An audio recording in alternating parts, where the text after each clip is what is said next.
Assalamualaikum warahmatullahi wabarakatuh. Perkenalkan, saya Sandi Edani dari Politeknik Elektronika Negeri Surabaya. Topik kali ini adalah bab basis data terdistribusi.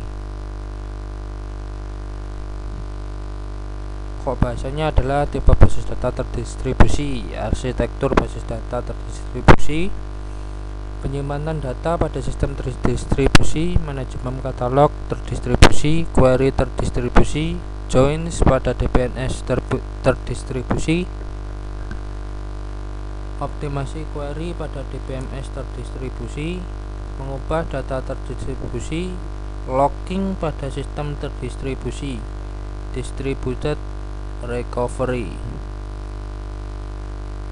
Tujuan belajar: memahami perbedaan DBMS terdistribusi dan DBMS terpusat, memahami arsitektur pada basis data terdistribusi, memahami penyimpanan data, katalog data pada sistem terdistribusi,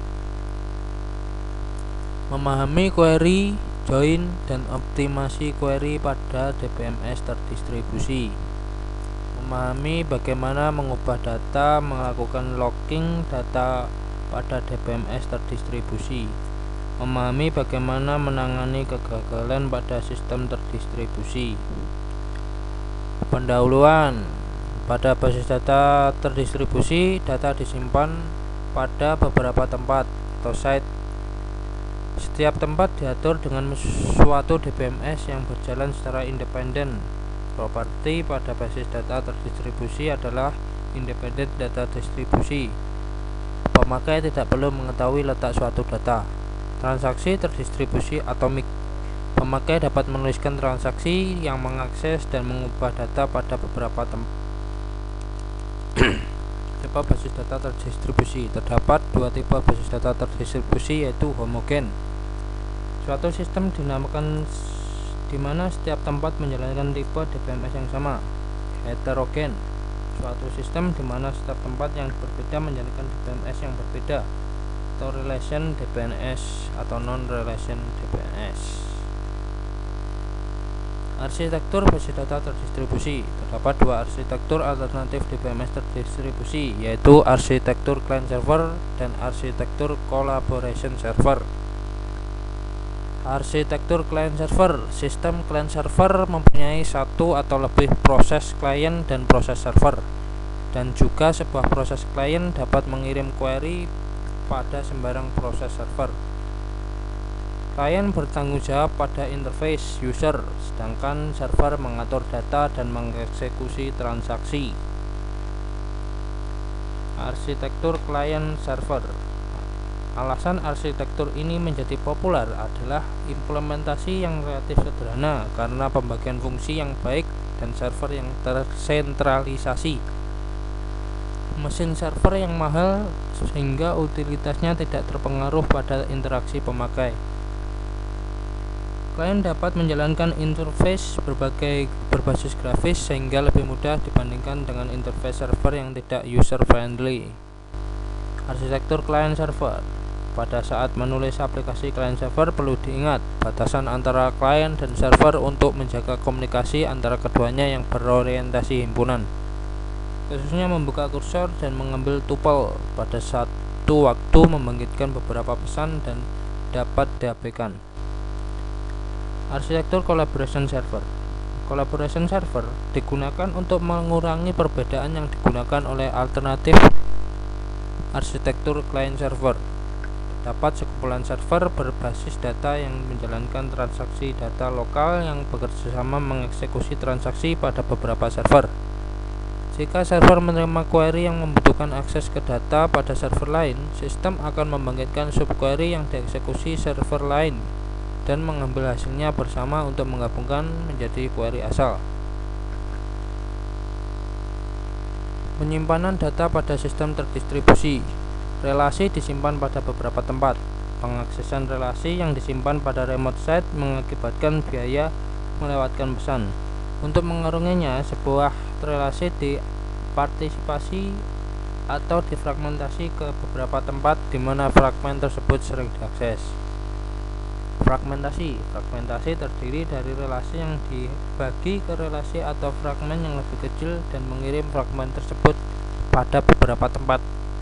Terdapat dua macam fragmentasi, yaitu fragmentasi horizontal. Setiap fragmen terdiri dari sebuah subset baris dari relasi asal.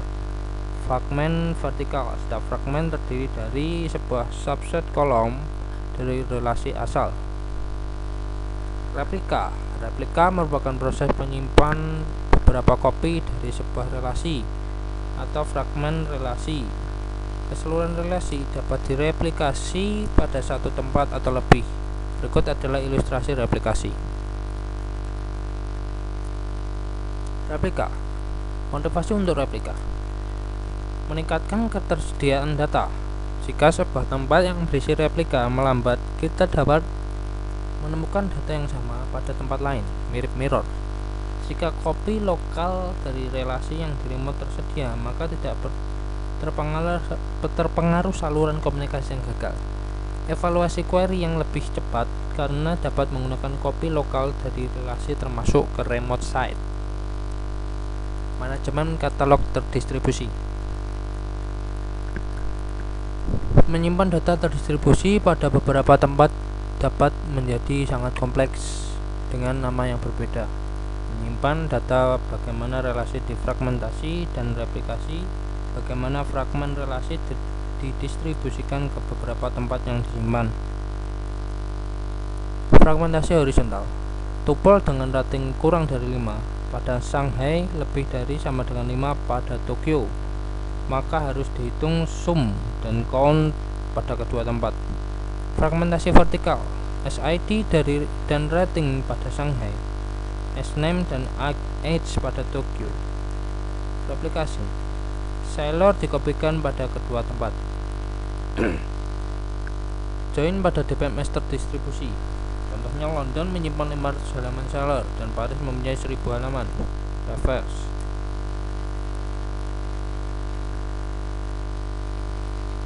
Semi join. Teknik ini ditujukan untuk mengurangi jumlah tupel reverse yang dikirim dengan mengurangi biaya komputasi dan proyeksi pengiriman dan untuk biaya pengiriman relasi reverse penuh.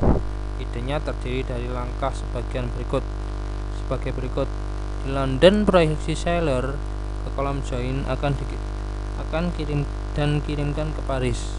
Di Paris, lakukan join pada proyeksi seller dengan reverse. Hasil join tersebut reduksi dari reverse dengan seller. Kirimkan reduksi reverse ke London. Pada London, join seller dengan reverse yang sudah direduksi. Untuk optimasi query pada sistem terdistribusi menggunakan pendekatan biaya. Perbedaan optimasi query pada sistem terdistribusi dan sistem tersentralisasi. Biaya komunikasi harus dipertimbangkan, otonomi tempat lokal harus diperhatikan menggunakan jumlah metode join terdistribusi yang baru. Replikasi transaksi dapat dilakukan dengan cara synchronous replication. Semua kopi relasi yang dimodifikasi harus diubah sebelum modifikasi transaksi commit. Distribusi data dibuat transparan ke pemakai. Asynchronous replication. Kopi dari sebuah relasi yang dimodifikasi hanya diubah secara periodik. Kopi yang berbeda akan keluar dari sinkronisasi. User harus waspada pada distribusi data. Produk saat ini mengikuti pendekatan ini. Synchronous replication. Dua teknik yang menjamin transaksi terlihat nilai yang sama dengan kopi. Voting. Transaksi harus meneruskan mayoritas kopi untuk memodifikasi sebuah proyek. Harus membaca cukup kopi untuk meyakinkan bahwa terlihat setidaknya pada satu kopi saat itu. Teknik ini biasanya tidak atraktif karena pembacaan adalah yang biasa. Read any, read all. Penulisan lebih lambat dan pembacaan lebih cepat daripada teknik voting. Teknik ini banyak digunakan pada asynchronous replication. Pemilihan teknik synchronous replication akan menentukan tempat mana yang terkunci untuk setting. Biaya pada synchronous replication adalah sebagai berikut. Sebelum transaksi yang diubah commit, harus dilihat penguncian pada semua kopi yang dimodifikasi. Kirimkan perintah lock ke remote site dan sementara menunggu respon pegang kunci yang lain. Jika tempat satu saluran gagal, transaksi tidak dapat dikomit sampai transaksi kembali. Meskipun tidak terjadi kegagalan, komit harus mengikuti komit protokol dengan beberapa pesan yang mahal. Karena itu, alternatif teknik asynchronous replication banyak digunakan. Asynchronous replication mengizinkan memodifikasi transaksi commit sebelum semua copy diubah. Pemakai harus waspada copy yang keluar dari sinkronisasi untuk suatu periode waktu yang pendek. Teknik asynchronous replication menggunakan dua pendekatan, yaitu primary set dan peer-to-peer replication. Perbedaannya terletak pada berapa banyak copy yang dapat diubah atau copy master. Peer-to-peer replication, lebih dari satu copy dari suatu objek dapat menjadi sebuah master.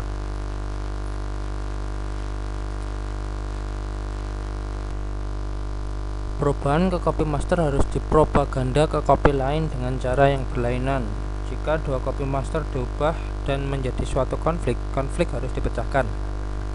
Teknik ini bagus digunakan jika konflik tidak terjadi. Misalnya, setiap tempat master memiliki fragmen disjoin dan yang memiliki hak pengubah dimiliki oleh satu master pada satu waktu. Primary set replication, tepat satu copy dari suatu relasi digunakan sebagai primary copy atau master copy. Replika pada tempat lain tidak langsung diubah. Primary copy dipublikasikan. Tempat lain menjalankan fragmen ke relasi ini. Terdapat beberapa copy sekunder. Isu utama adalah bagaimana pengubahan primary copy dapat dipropagandakan ke copy sekunder.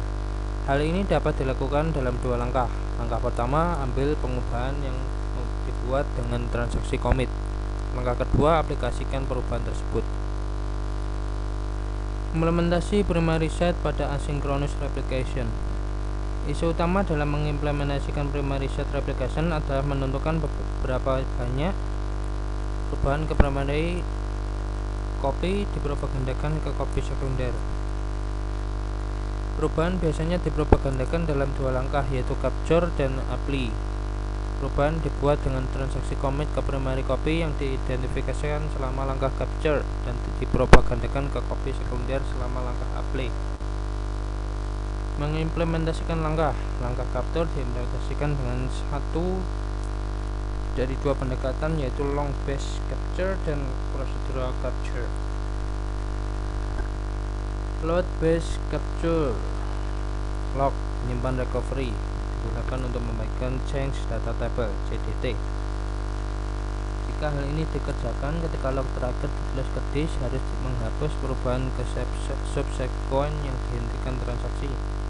Procedural capture, suatu prosedur yang secara otomatis dibangkitkan trigger mengerjakan capture. Implementasi capture dengan log based capture lebih baik karena lebih murah dan lebih cepat, tetapi harus memahami detail dari properti log. Mengimplementasikan langkah apply. Proses apply pada tempat sekunder secara periodik mengakibatkan perubahan ke tabel CDD dari primary site dan mengubah copy. Periode didefinisikan oleh timer atau pemakai aplikasi. Replika dapat dipandang lebih dari relasi yang dimodifikasi. Jika hal ini terjadi, replika terdiri dari pengubahan pandangan material yang naik sebagai perubahan relasi. Long based capture ditambah apply yang terus menerus akan meminimalkan delay pada propaganda perubahan. Procedural capture ditambah application driven apply merupakan cara yang fleksibel untuk perubahan proses. Locking pada sistem terdistribusi. Untuk menangani penguncian objek pada beberapa tempat digunakan cara sentralisasi. Satu tempat melakukan semua penguncian dan membuka kunci untuk semua objek. Primary copy, semua penguncian untuk suatu objek yang dikerjakan pada tempat primary copy dari objek tersebut. Untuk pembacaan membutuhkan akses ke tempat terkunci sebaik tempat di mana objek disimpan. Terdistribusi penuh, penguncian untuk suatu copy dilakukan pada tempat di mana copy disimpan. Hal ini mengunci semua tempat pada saat menulis objek. Distributed deadlock detection. Setiap tempat menangani local wait for grab. Deadlock global akan terjadi jika local grab tidak membentuk siklus seperti dapat dilihat pada gambar 76, menunjukkan terjadi deadlock global. Untuk mendeteksi deadlock digunakan 3 solusi, yaitu sentralisasi, yaitu mengirim semua local grab ke suatu tempat; hierarki, yaitu mengorganisasi tempat ke dalam suatu hierarki yang mengirimkan local grab ke parent dari hierarki; timeout, yaitu menghentikan transaksi jika menunggu terlalu lama. Distributed recovery. Proses pemulihan pada DBMS terdistribusi lebih kompleks daripada DBMS tersentralisasi karena sebab berikut: terjadi kegagalan yang baru, misalnya saluran komunikasi dan remote set. Jika subtransaksi dari suatu transaksi mengeksekusi tempat yang berbeda, semua atau tidak ada yang harus commit. Hal ini memerlukan commit protokol untuk menangani hal tersebut. Satu lock ditangani pada setiap tempat, sebagaimana pada DBMS tersentralisasi, dan aksi commit protokol ditambahkan pada lock. Two-phase committing. Tempat di mana transaksi asal disebut koordinator, sedangkan tempat lain dinamakan transaksi di mana transaksi mengeksekusi disebut subordinate. Jika sebuah transaksi ingin commit, maka koordinator mengirim pesan prepare ke semua subordinate. Subordinate memaksa menulis rekaman log abort atau prepare dan mengirim suatu pesan no or yes ke koordinator. Jika koordinator menerima pesan yes, maka koordinator memaksa menulis atau merekaman log commit dan mengirim pesan commit ke semua subordinate. Sebaliknya, memaksa menulis rekaman log abort dan mengirim pesan abort.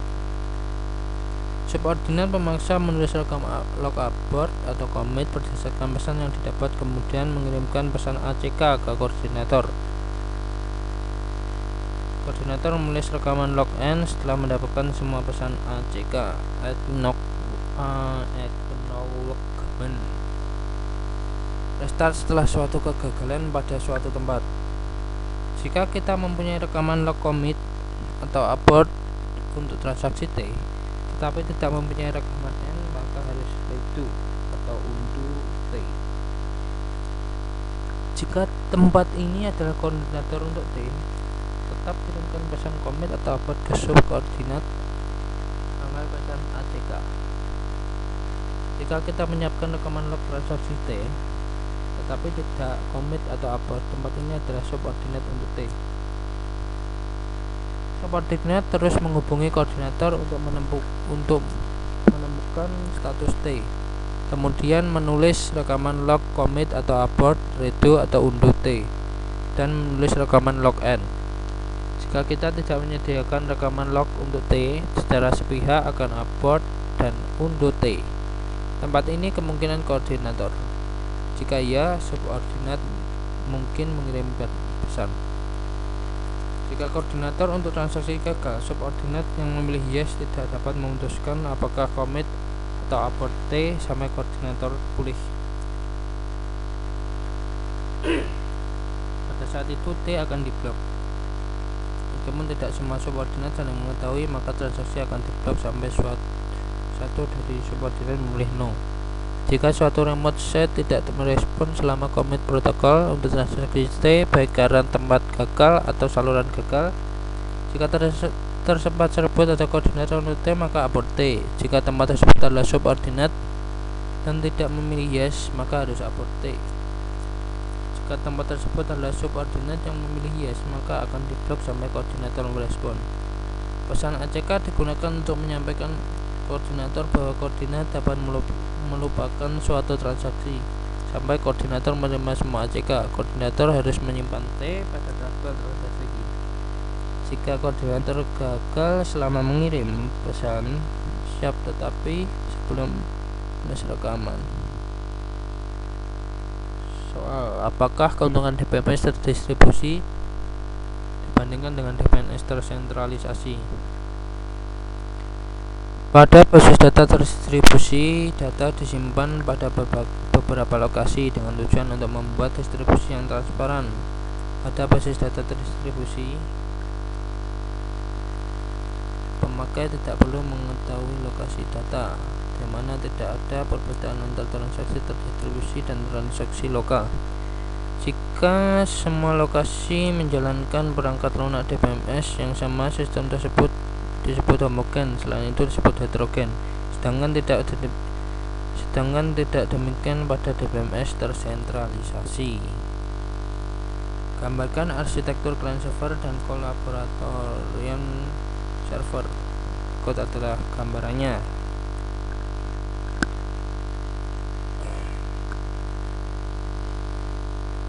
Pada arsitektur collaboration server, jika suatu transaksi dikirim ke DBMS, akan digambarkan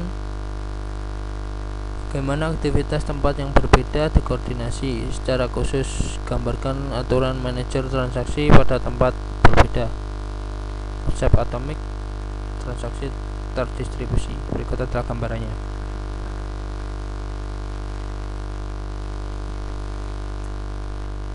Definisikan fragmentasi dan replikasi dalam hal di mana data disimpan. Fragmentasi terdiri dari relasi yang dibagi ke relasi atau fragmen yang lebih kecil dan mengirim fragmen. Pada beberapa tempat terdapat dua macam fragmentasi, fragmentasi horizontal dan fragmentasi vertikal. Pada fragmentasi horizontal, setiap fragmen terdiri dari sebuah subset baris dari relasi asal. Pada fragmentasi vertikal, setiap fragmen terdiri dari sebuah subset kolom dari relasi asal. Replikasi berarti bahwa kita menyimpan beberapa kopi sebuah relasi atau fragmen relasi. Keseluruhan relasi dapat direplikasi pada satu atau lebih tempat. Sebagai contoh, jika replikasi relasi R difragmentasi ke R1, R2, dan R3, kemungkinan terdapat hanya satu kopi R1, di mana R2 adalah replikasi pada dua tempat lainnya, dan R3 replikasi pada semua tempat. Apakah perbedaan antara replikasi sinkronus dan asinkronus?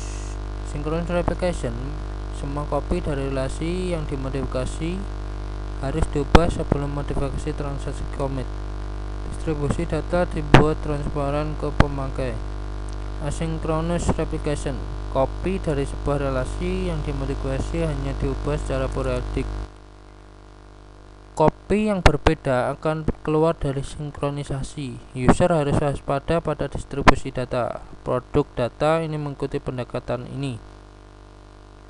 Definisikan distributed data independence. Distribusi data independen adalah pemakai tidak perlu mengetahui lokasi data.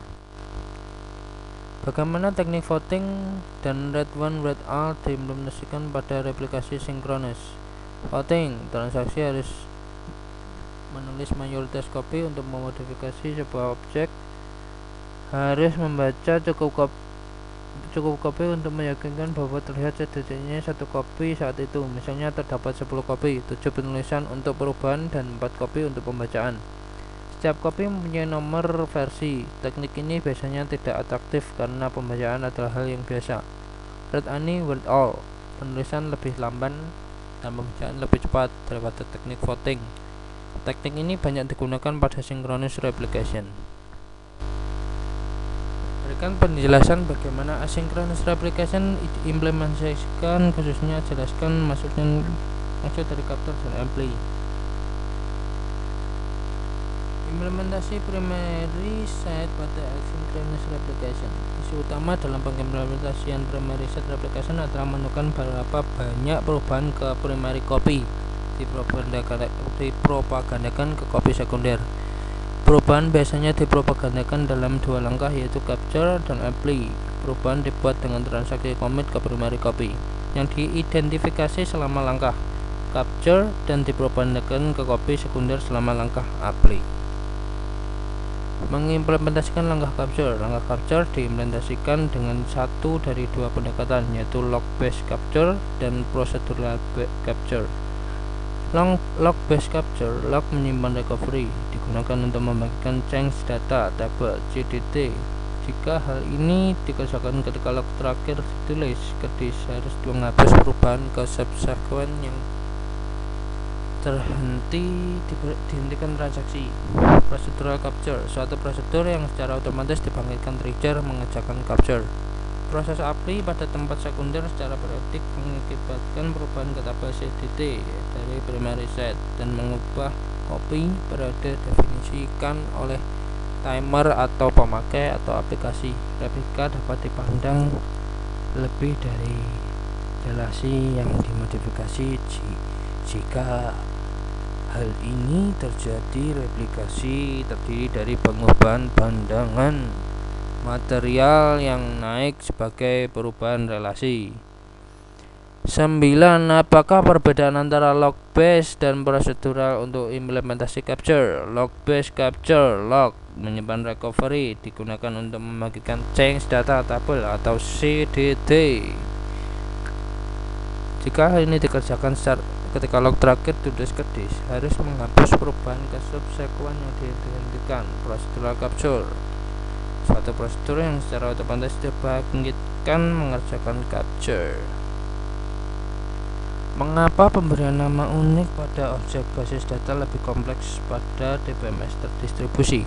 Karena jika suatu relasi difragmen dan direplika, setiap partisi memerlukan nama global yang unik yang disebut relation name. Manajemen katalog terdistribusi diperlukan untuk menyimpan rekaman di mana data tersimpan.